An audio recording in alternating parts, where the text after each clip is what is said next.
Do you have a favorite? Not meant to. But mostly the unloved ones. The unvisited ones. The cases that get dusty and ignored. All the broken and shunned creatures. Someone's got to care for them. Who shall it be if not us? Yes.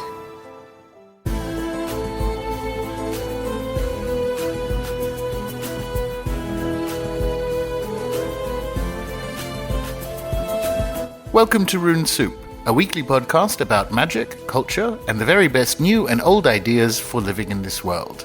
Coming to you from 43 degrees south on a small farm in deepest Tasmania. My name is Gordon, and I shall be your host.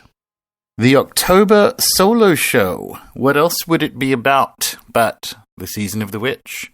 It is the time of year where there are not only plenty of quote-unquote supernatural things on TV and film, but even more think pieces or hot takes about their presence on our screen. In general, it has been a good year or so for spiritish content. Julio and I did a show about it in May, if you haven't listened to it. In fact, I was chatting to him the other week, and I guess the biggest change to that list is that we would now add Hereditary, which of course hadn't come out at the time.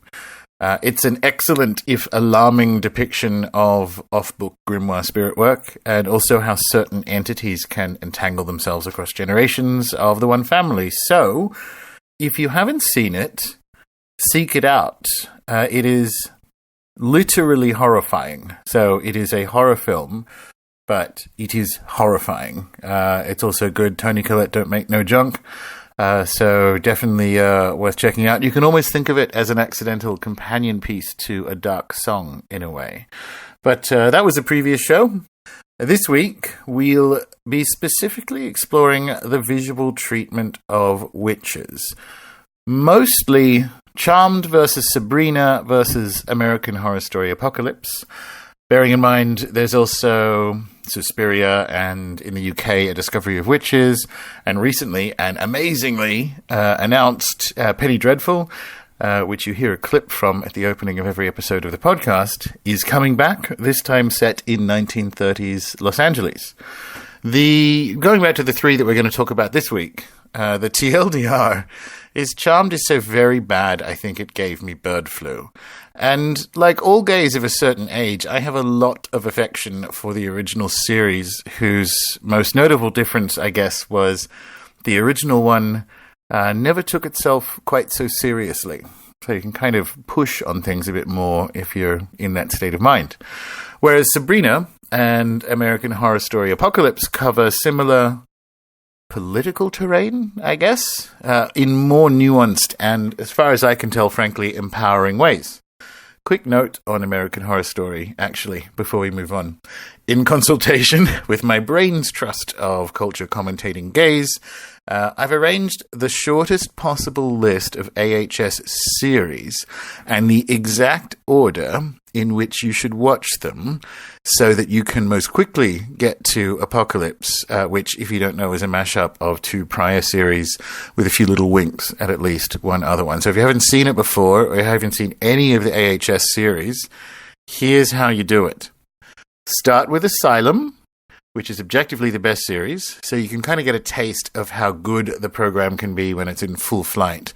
Then Coven, which is relevant for this series, and then Murder House, because you actually want a sort of gap in your head between Coven and Apocalypse to get the full effect of the latest one, and then you can start on Apocalypse. And that's settled science. I won't hear any word differently about my AHS series sequence. That's how we roll. Last year, just thinking about, because we're obviously talking about depictions of witches, right? Last year, the event Connor and I had in LA, our MC, Caitlin, asked us what we thought of the rise of the sort of so-called witch aesthetic. I said at the time, and this is still true, that no one actually owns it. So for the most part, I'm here for it. Like I don't have an ownership stake in in what's going on. And so while this is still true, I think In this season of The Witch, it is insufficiently so. The first thing I would add to that original statement, based, for instance, on my more recent chat with the Scarlets last week, is that it has its own life and agency. So there's that too. It's not only no one owns it, but it's also its own thing. The next thing is, as Alkistis and I discussed, we need a better model for thinking with this or these phenomena. The sort of hot take think pieces say it's emerged out of this resurgent #MeToo style feminism. But try thinking with it this way. Before we can critique it from a feminist perspective, something I'm obviously not the best person to do. Technically I could, but who would give a shit what I thought, right? We need to frame the emergence of the witch in culture and politics from a post-colonial perspective first, which is something I can very much speak to. To begin and end with the notion that the witch is an empowering female archetype is so Eurocentric and middle class, it tips quickly into full-blown racism. Now, it can manifest as an empowering female archetype, along with the rest of the things it can manifest as. In any other culture on Earth, the witch isn't, a liberated millennial hopping on her scooter to head to work at a social media agency. It is someone who kills and aborts. It is someone who is accused and is herself killed. It is also a term, and I've mentioned this a couple of times, used to describe a lot of the more terrifying end of the paranormal spectrum. Abductions, hag attacks, cattle mutilations, even things that we would now consider, those are some of them, to be part of the UFO phenomena. To range bind the witch inside your personal dissatisfaction with how life is going under late capitalism is actually an act of cultural erasure. As currently construed, I guess, it doesn't even offer the universal empowerment that we, keep reading or hearing about within Western late capitalism. Hopefully I've remembered to put this in my show notes, but the least worst article that's come out in this season of The Witch brings up the excellent point that this so-called empowering archetype is extremely ageist and historically misogynist. The archetype is only empowering for the young, and only partially so, even for them, because it contains as its inevitable fulfillment the vision of the ugly old abandoned woman, and it also legitimizes the rampant obsession with looking as young as possible, particularly as the sort of form or the aesthetic spreads through the beauty industry. So it doesn't sit well cross-culturally, and it doesn't sit as well as everyone seems to think it does within our culture, right? So this empowered woman is in fact venally obsessed with turning back time, and the end quest of that decades later is this vision of the sort of withered, lonely, antisocial pensioner. And that's why we need to start the discussion in post-colonialism, and only then move it into feminism, where I will hand it off to someone else at some stage.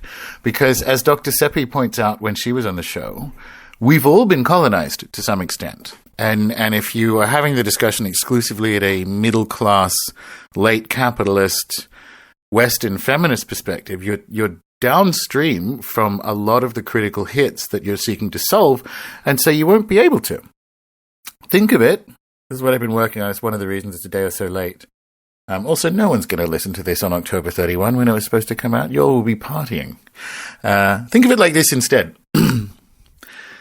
As an archetype or form, it is rising up from the depths of the unconscious. And as it gets closer to the surface, which is everything in our waking space-time, it manifests as a bunch of stuff. One, the feminism clothed with the sun I mentioned at the close of last week's episode, which is to say the justifiable political anger many of us are either experiencing or encountering or witnessing. Secondly, the prominence of the witch in so-called popular culture.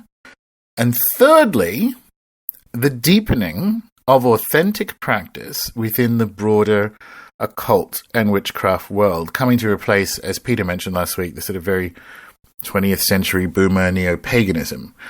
This seems obvious to me, I guess, in over the last decade or so, but especially accelerating in the last couple of years, in a pivot towards practices that are more historically aligned and available for cross-comparison with other cultures. A fortune-telling approach to tarot rather than the Golden Dawn one. Ancestor work is a good example, especially right now at this time of year. Sort of less squeamishness about the Christian components that magic picked up in the last 1600 years, that sort of thing. Note that these manifestations, right, the Wiccan culture, the latest iteration of feminism, and a deepening authenticity within magic, can Venn diagram overlap in some places and not in others, and not in any fixed way. Note also that thinking with our situation from this perspective invites a cultural alignment rather than erasure of non-Western expressions. Again, not universally, but in that sort of shifting Venn way. Otherwise, you have to sort of stack or sequence these manifestations from within late capitalism, and that's, as I said, too far downstream to get a handle on it. You look at how the discourse is going. Sephora witch kits are bad. Catland cursing circles are good. You're just dressing like a witch, but I'm a real witch. It's an entirely avoidable mess if we look at it from a post-colonial, but also a kind of jailbroken Jungian perspective, I guess is another way. Speaking of, so Chris Knowles once described, recently in fact, synchromysticism as applying Jungian depth psychology to popular culture. So, staying with that, all these manifestations of the form, whether you like them or not, is a Jungian coming to terms with the archetype of the witch at the end of time. And I guess it's important, at least for me, I guess it's important to realize that in many respects this is expected in the model. And by the model, I mean the model myself and the premium members have been exploring the past couple of years, and me personally since a little bit before my London Occult Conference presentation in 2015, having a potentially better expression in the more recent Dominant of Witchcraft presentation, both of which are in the members area if you're looking for them. So, with that lengthy Jungian and post-colonial preamble, let's look at these three shows. Let's look at these three shows from the idea of a kind of upstream, post-colonial, haunted Jungian synchromystic analysis, because we're all hard scientists around here. I want to start with Charmed, because frankly it's more fun to wail on something than big it up. This is honestly one of the direst things I've seen in years. I only watched the pilot. That is enough for me. It watches like it was made by committee. Specifically a committee of, like, washouts from the Clinton campaign. It has that same cynical, synthetic, low-resolution understanding of the social issues it, well, I guess rather than explores, beats you over the head with. And I mean, literally all of the boxes are checked that sort of tip it out of reality and into that privileged circle of, centrist demographers. Women's studies professor, set at a university. Already that's most people gone, right? Protests as middle-class hobby. Multi-ethnic same-sex relationships. This sort of one-dimensional #MeToo villain that is so crudely drawn, it actually makes the discourse around sexual assault worse rather than better. That's the whole problem with centrist identitarianism. It makes the thing it wants to solve its way worse. Oh, and dialogue that is so artificial it's not even dialogue. It's an actor opening their mouth and stating ideological positions of centrist identitarianism. It's not even the sort of bad that is good, which the original series in the 90s was. And that's its biggest sin. The missed opportunity. The original, as I said, never took itself too seriously. And yes, while being very white, it was potentially, and again, what do I know, but I'm saying it anyway, it was potentially more quote-unquote feminist because it explored better than any other show at the time the tensions and tendernesses and challenges of navigating an adult life as a woman, as a sibling. And that's my angle into it was, I have siblings, I have a sister. And so you get this idea of how we all sort of position ourselves in the constellation of the future. So Piper starting a business, Prue having that elder sister's mix of both the maternalism of wanting to look after her sisters and also that resentment that comes at being head of a household or being the oldest, and the mix of concern and jealousy they both have for how Phoebe, at least at the beginning of the series, was sort of living her life when she shows up. It's actually a better treatment of what the new series wants to do.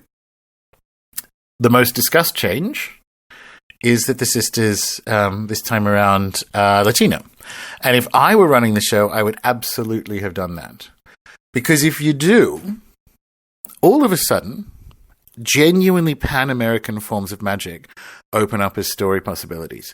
Hoodoo, Espiritismo, Santeria. And not only that, it would be set up within and in opposition to San Francisco, which is a very different town now to what it was in the original series. It's the global home of the digital archons implicated in the rise and fall of entire countries. So you have the opportunity for authentic versus synthetic, freedom versus surveillance, building female identity in a world gone to shit, that sort of thing. I mean, think about it.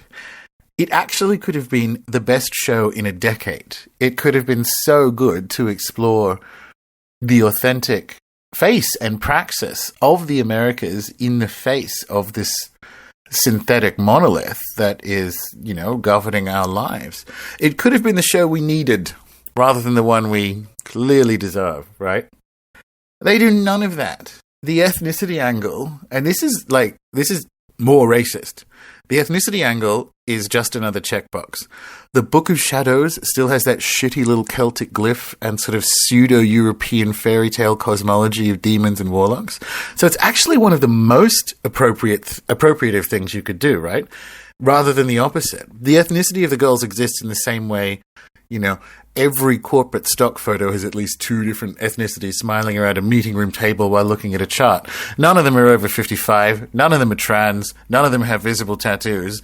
It's that kind of look at my safe, benign wokeness. It's appropriative to the point of full-blown racism. And it's a false synthetic statement. That's its trouble, right? It's a literal harvest of the things it wishes to explore instead of trying to celebrate them.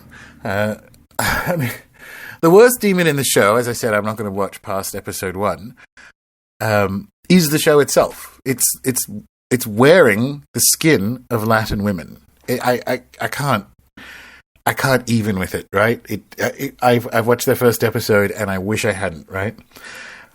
The only thing I can possibly say in its defense is that the pilot needed to set up a show that operates on a Monster of the Week format, like Buffy and so on. Whereas Sabrina and American Horror Story, being Netflix shows, get to do a single arc with each series. So it's a different narrative structure for sure, but I did just describe a better Monster of the Week format if that actually lent into and took seriously the cultures that they were depicting rather than just having them on the poster or the corporate stock prospectus.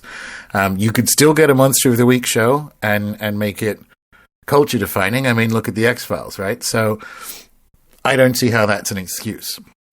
Sabrina and AHS Apocalypse explore the same ground, like the woman, the witch, the anger, the contemporary Western culture, and they're actually good, right? Neither of them have that identitarian Borg sameness of Charmed. Both of them are individualized and private in the sense that they're all just, in both shows, they're all just kind of getting the fuck on with the battle rather than, and I don't understand what happened to this kind of, I was about to say postmodern discourse, but it might turn people off, but it is postmodern discourse. Rather than demanding changes from the power structure that set up the current state of play in the first place, which is why Zizek and so on critiques the identitarianism as not left, right? It's not... You're actually asking for validation from the power structure that has set this thing in play or in place, right? And it's so... The other thing is, exploring these issues is what art is for. And this might be a surprising statement, but I promise you I will back it up. In Sabrina and AHS Apocalypse, this stuff, the things they want to explore, they're normalized so that they don't jar. They're just part of the fabric of the world. Sabrina's friends and enemies are various kinds of non-binary, multiple ethnicities, all that stuff. And it doesn't hang like a creepy virtue signaling light on it anywhere. With the possible exception of her boyfriend, who is so boring and safe as a male, he wouldn't even make a good real doll. And even the spicy, edgy, possible love interest is about as interesting as baby food. But, it's not a show about them, right? And also, let's look at how magic is used across it. Because we know, listening to the show, we know magic is real, right? But I guess from a textual analysis perspective, we have to look at the role of magic in these three shows as an expression of power. That's what it is, metaphorically for, if we were doing this as a textual analysis. Predominantly women's power, of course. And I think the other thing that makes Sabrina so good is that it doesn't shy away from the actual guts of what it takes to seize or assert your power in your world. She's definitionally a Satanist. They use human blood, they curse, there is no imperfect love and perfect trust kind of nonsense. And that is exactly the tonal match for the other two, Venn diagram circles that overlap that we just discussed, right? There's sort of no boomer neo-paganism in either Sabrina or AHS. What you get instead is witchcraft, right? Now, American Horror Story Apocalypse. And I can't believe this is... How can a show, and I don't have a good answer for this, how can a show that is so camp and so gleefully ridiculous somehow come out on top of this stacking or this analysis of these three Season of the Witch shows? I don't know what to tell you, but it does. It has the advantage of it being in Season 8, right? And the other two are, in Season 1 because they've just come out. But it's more than that. Firstly, the name and the subject matter seem pretty much on point. The Apocalypse. Sort of our very own fourth turning. And even though the world is in a much worse state in American Horror Story Apocalypse than the other two shows we've just looked at, I have far more confidence that everything will turn out better in that world. So Cordelia's governance is powerful yet even-handed. It's just getting on with the extremely serious problems she and the world are facing. If you're looking for the best expression of the archetype of the witch confidently and justly using her power, the ultimate Queen of Swords, if you will, it's Cordelia in Apocalypse. So much so, without spoiling it, because I promised I wouldn't do that, but people who've seen it will know what I mean. I was basically out of my body with joy in the last few minutes of episode 3. It was like watching the ride of the Rohirrim in Return of the King again. You could have poured me into a bowl afterwards.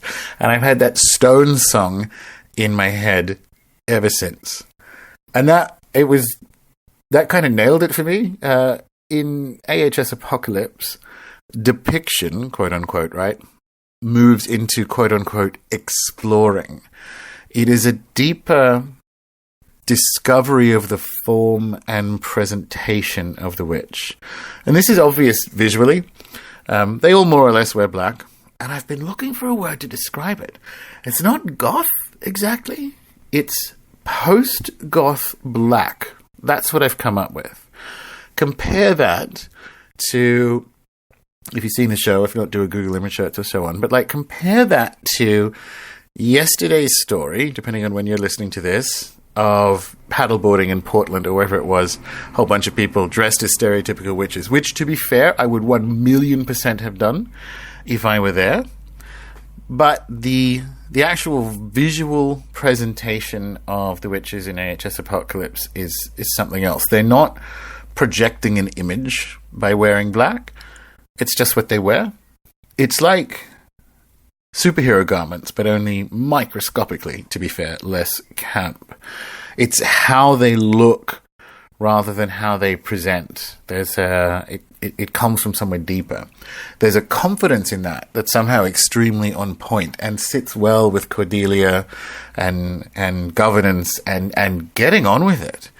And as for the apocalypse itself, well, and she does have quite a few good lines if you've seen Coven as well. But as for the actual apocalypse, like, compare Myrtle's ennui to the hysterical virtue shouting in Charmed.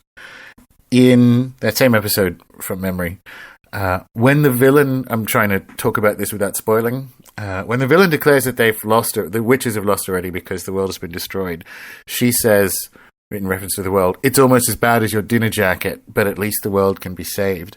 I thought the world would end in ice and fire, not witches and warlocks." And the ennui dripping off the statement, the world weariness, honestly, it's just mood, Myrtle.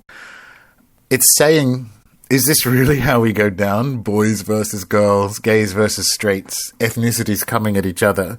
All of us kind of like tearing each other to shreds on social media, while the power structure that has arranged our entire existence into this unsatisfactory state remains unassailed.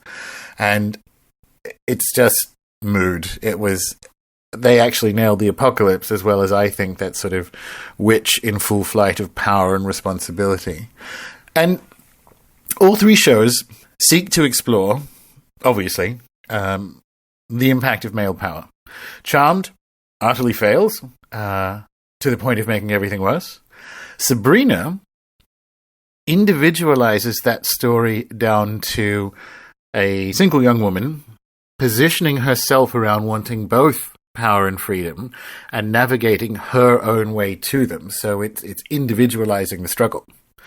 And somehow, again, however ridiculous it sounds, American Horror Story Apocalypse approaches it with the most nuance. The show is really... It's really an exploration of anything ending in archy, not just patriarchy. In part, this is achieved by kind of like cleverly subverting the patriarchy into a matriarchy in the magical world to highlight the gender differences experienced in our world. But also, and this is where they, again, knock it out of the park, but also by not having all the males be villains.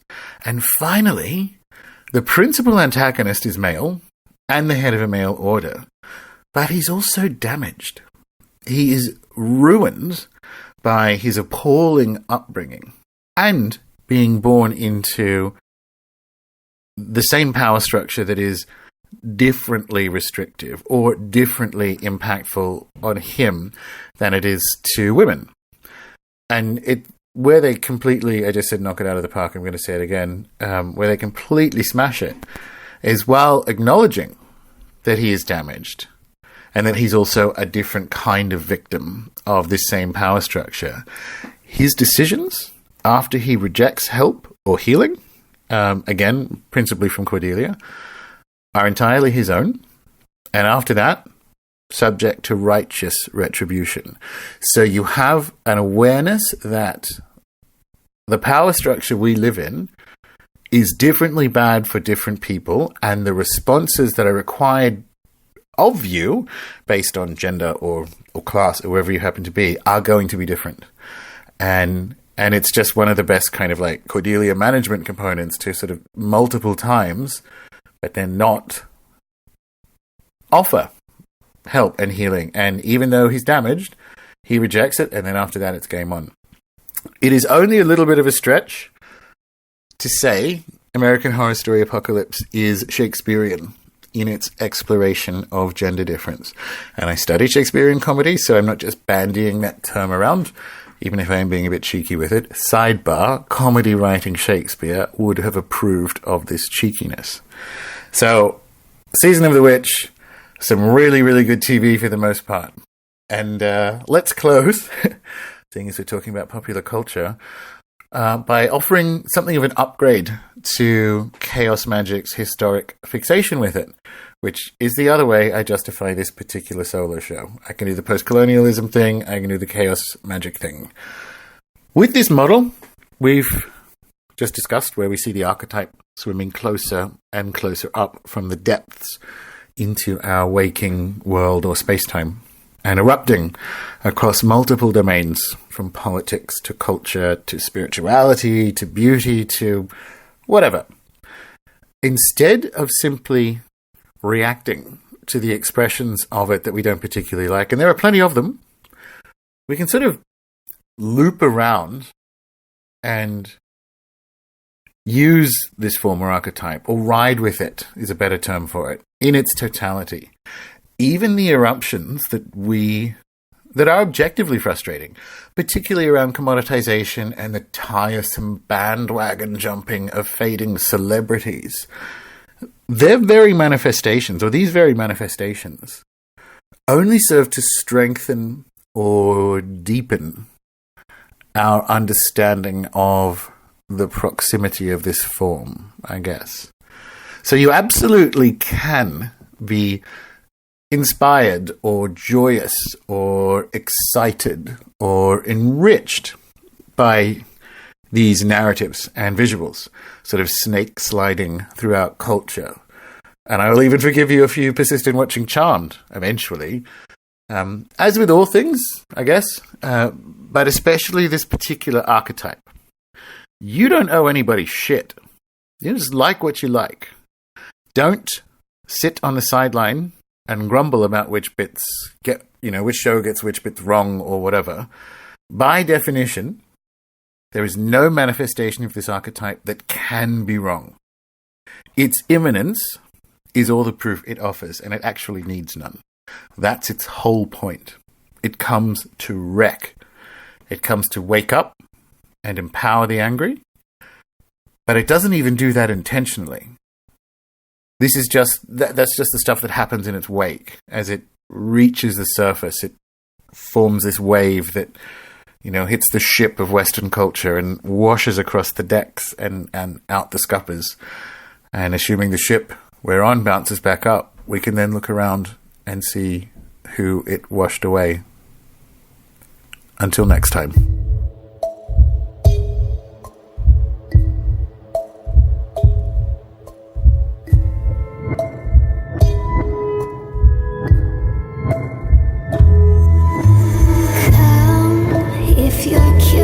To see, pull the tricks out of my sleeve. All you find is yours to keep. Brave, are you brave enough to meet the desires that you seek? Hold my hand, I'll set you free. Welcome to the devil's playground. You can tread where demons play. It's your candy land where dreamers dance. I promise that it's safe. Welcome to the devil's playground. You can look and you can't touch. It's a real fine day at the Black Parade. I swear it won't cost much.